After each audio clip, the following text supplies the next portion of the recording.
Internet est arrivé en rendant le numérique, enfin la musique copiable à l'infini, donc la transformant en commodité presque.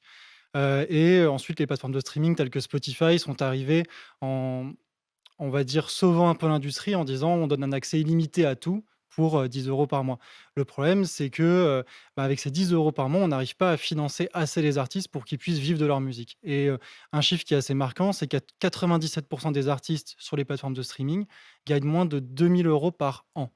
Donc Alors, il y impossible a un pour. artiste qui veut gagner 1 000 € il y a 10 ans par rapport à aujourd'hui, ça donne quoi, la configuration? Bah, en gros, il y a 10 ans, enfin il y a 20 ans, on va dire, en 2000, juste avant internet, il fallait à peu près vendre 1 000 albums pour gagner 1 000 €. Aujourd'hui, il faut faire 2 à 3 millions de streams, pour gagner 1 000 €, donc il faut beaucoup plus de personnes. Alors, les revenus du streaming, ils en sont où justement? Ils sont en baisse? Là, on en est où si on regarde l'année qui vient de se passer, par exemple? En fait, ce qui est assez intéressant quand on regarde les chiffres, c'est que l'industrie de la musique est en pleine croissance depuis quelques années, le streaming en particulier. Par contre, les artistes gagnent de moins en moins d'argent. En fait, les plus gros raflent la majorité de l'argent et les plus petits, les émergents, eux, ont vraiment du mal à gagner de l'argent sur les plateformes de streaming et en fait doivent, aller dans des bars et cetera, faire des dates, pour survivre. Alors moi, j'ai vu sur votre plateforme, il y a plein de genres de musique, il n'y a pas que de l'électro, mais on peut parler de ce Péruvien, Oji Velard. Comment ça se passe? J'aime ce musicien, je peux l'écouter aujourd'hui sur plein de plateformes. Pourquoi essayer de devenir propriétaire? Expliquez-moi un petit peu l'intérêt. Alors, il y a plusieurs raisons de devenir propriétaire. Ça va dépendre un peu, qui on est. Il y a des gens chez nous qui sont des investisseurs, des gens chez nous qui sont des collectionneurs et des gens chez nous qui sont des fans. Et ils viennent pas chercher la même chose. Un investisseur va se dire: «Ben, Odji, peut-être que, plus tard, il va être beaucoup plus connu, et donc j'ai envie de le soutenir et en contrepartie, plus tard, avec son succès, la valeur du NFT que j'ai acheté, de la même manière que si j'achetais le vinyle, d'un artiste très connu aujourd'hui, mais si je l'avais acheté il y a 20 ans, le vinyle a pris beaucoup de valeur. Ce sera exactement la même chose pour les NFT.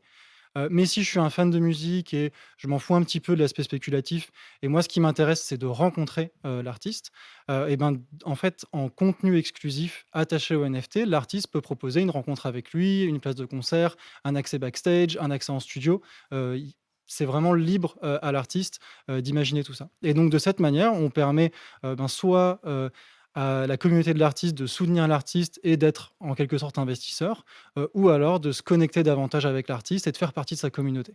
Si on regarde les formats à l'œuvre dans l'industrie musicale, on est parti du vinyle, hein, on a un petit graphique qui va passer, ça a été l'ère de la cassette, de l'iPod, et puis effectivement il y a eu le streaming, mais il y a des retours de balancier, hein, le vinyle ça revient je crois, hein. Ouais, je pense que le vinyle revient pour différentes raisons. On aime bien l'aspect, de collectionner quelque chose. Ça permet aussi à l'artiste d'être plus libre. En fait, sur les plateformes de streaming, plus le morceau est court et plus on va gagner d'argent. Donc on a une tendance aujourd'hui à faire des morceaux qui vont durer 2 minutes, 2 minutes 30, alors qu'avant les morceaux étaient plus longs. Donc le format, en fait, va venir, sculpter la musique en quelque sorte et on va adapter la musique au format. Et le NFT a l'avantage de redonner, beaucoup de liberté à l'artiste. En particulier sur Pianity, on permet à l'artiste d'associer à la fois de la musique avec un visuel et donc on va avoir des collaborations entre artistes qui vont travailler ensemble pour, faire un bel objet, on a autant des musiques qui vont durer quelques minutes que des musiques qui vont durer 1 heure et demie, des lives carrément et donc l'artiste est vraiment libre de créer ce qu'il souhaite. Donc on trouve des artistes français, hein. J'ai vu par exemple Gervaise avec son titre Je le féminin qui est accessible sur votre plateforme. C'est ouvert à tout le monde. Et puis ces artistes, expliquez-nous, ils ont besoin de communauté de combien de personnes? Bien sûr la plus grande possible. Mais pour vivre, finalement, il faut un petit nombre de fans. On peut quand même vivre avec un nombre limite. Racontez-nous. Ouais, donc on est ouvert à tout le monde, n'importe qui peut venir, n'importe quel artiste peut venir et uploader, sa musique, sur Pianity. Hem Et en gros pour, vivre, ça va dépendre un petit peu de l'objectif de l'artiste, mais disons que l'artiste veut gagner 2 000 € par mois, dans sa carrière. Un NFT chez nous, le plus petit prix, c'est 10 €, mais il peut le mettre à 20 €, 50 €. Donc disons qu'avec une centaine de personnes, en vendant un NFT par mois, on peut, réussir à avoir une grosse portion de ses revenus en tant qu'artiste, si ce n'est la totalité pour vivre. Et chez nous, on a des artistes qui gagnent quelques milliers d'euros par mois et on en a qui vont gagner vraiment beaucoup d'argent également. Donc il y a un peu aussi, tous les panels, de possibles. Alors, avec les plateformes, hein, tout le monde est dessus maintenant, mais vous dites c'est une expérience polluée. Vous voulez un petit peu restituer la valeur, l'authenticité de l'écoute de la musique. C'est vous qui redonnez de la valeur à la musique, en quelque sorte? Bah, en gros, on essaie de donner un maximum de temps à l'artiste pour créer. C'est-à-dire, il a pas besoin d'avoir un boulot sur le côté, il peut passer tout son temps à créer de la musique et a priori, il va pouvoir créer soit plus de musique, soit de meilleure qualité, soit les 2. Donc il y a déjà ça sur lequel on met vraiment l'accent. Et la deuxième chose, c'est que sur Pianity, il y a uniquement de la haute qualité d'écoute. C'est-à-dire qu'on ne diffuse pas des MP3, on diffuse ce qui s'appelle des points wave, qui est vraiment la qualité maximum, qu'on peut avoir. Et donc, pour un fan de musique, on va vraiment pouvoir retranscrire tout ce que l'artiste a voulu, faire sentir, à travers son œuvre. Bon, il y a des artistes français là ou étrangers sur la plateforme, il y a un peu de tout. Il y a vraiment de tout, on a à peu près 20 d'artistes et 20 de collectionneurs français.